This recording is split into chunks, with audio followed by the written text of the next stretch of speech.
¿Dónde? ¿Dónde estabas tú? ¿Dónde? ¿Dónde? ¿Dónde estabas tú? ¿Dónde? Dia de los Muertos is such a wonderful tradition.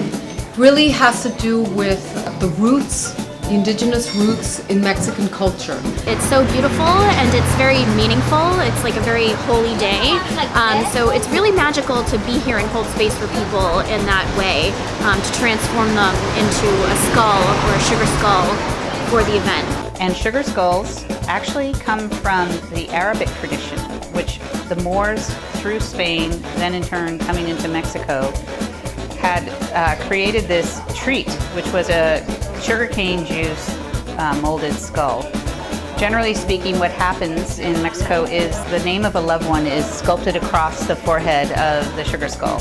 The Aztecs believed that death was the conclusion of one phase of life and that life extended past death to another level. Skulls were often kept of the dead at the time, but the Spaniards and Catholic Church nixed this, and sugar skulls became the acceptable substitute. So the Mission District is, of course, a very special celebration. The mission comes alive, Dia de los Muertos. We are in Balmy Alley right now, and Balmy Alley is an extraordinary public artwork. It is curated by the Presita Eyes Mural organization, and they have docents that actually will give you a tour of this entire alley. And you can tell it's just an incredible ribbon of color as you walk down it. Every panel is a different story. Most of it has to do with Central, Latin American, and Mexican history. And it's really quite compelling.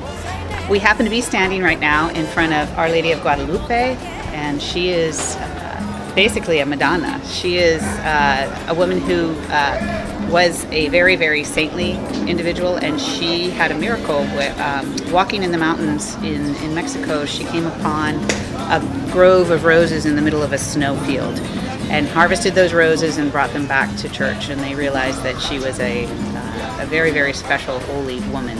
And so she has become, in essence, the patron saint of Mexico.